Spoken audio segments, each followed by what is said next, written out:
Today I am your champion.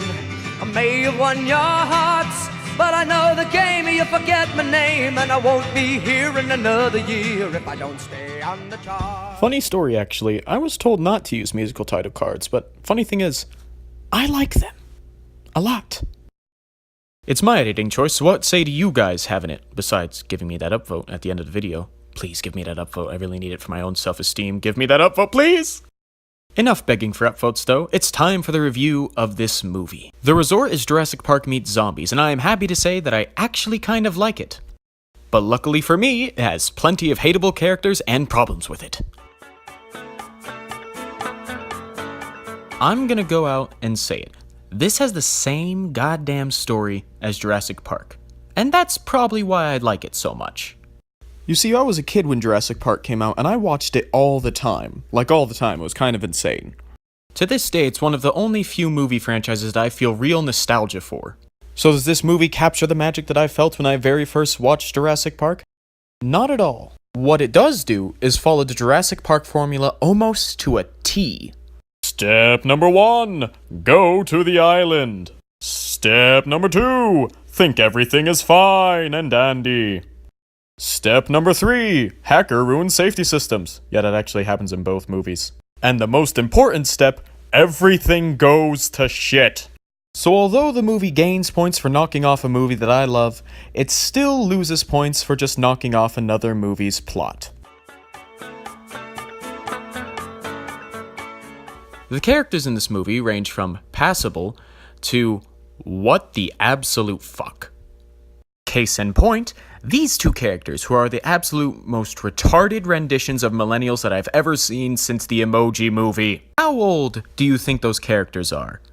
I'll show you the picture again just so you can think about it for a second. 20, 27, 30 maybe? Who knows? They don't look that old, but they don't look that young either. You want to know how old the movie says they are? The movie says that they are 16.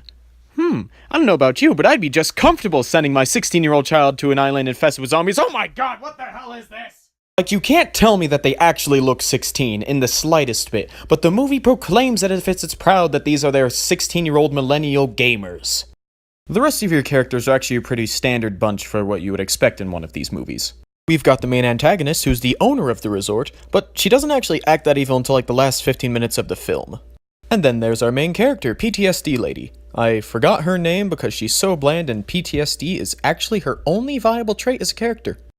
There's the main character's husband, who is actually my favorite character because he's the only one who goes through a character arc in this entire damn film. And finally, the grizzled survivalist and the hacker, whose character traits are so few and far in between that I didn't even bother finding a separate picture for both of them. I just put them both together. Anyone else is really just there to be eaten by the zombies. This movie really tries to teach a lesson, and I'm not sure what it's trying to teach me because it starts something and then goes back on it immediately. At first, the movie starts out with the main character having PTSD, so she wants to go kill zombies to fix it. But then this lady is like, oh no, you shouldn't kill zombies, they're people once, yeah. This zombie recognizes the main antagonist, making you believe that they are sentient in the first place. Then this lady shoots a zombie, meaning that she learned her lesson, and now she believes that zombies need to be killed because she needs to be able to defend herself. So that then begs the question, what was the point in making the zombies sentient in the first place? The movie's message is very muddled. It doesn't go anywhere once it starts. I've had a lot of people question how I grade my movies. So the way I do it is I start at 0% and then add on depending on what they do with the movie. For example, I give shows or movies that are animated 30% at a minimum because they are really hard to do and you should get points for the effort you put in. Which is why I put The Resort at a 68 out of 100 for okay characters, okay plot, and at least trying to have character arcs within their story. Thank you for watching this review, and as always, please comment below on how I can make these better. Also, with the title cards, I did try to make them shorter so that they are a bit more bearable and don't break up the pace as much. Anyway, so please do comment down below on how I can do better next time, and also what you might want me to do next. This is Joshua Graham Cracker, signing off.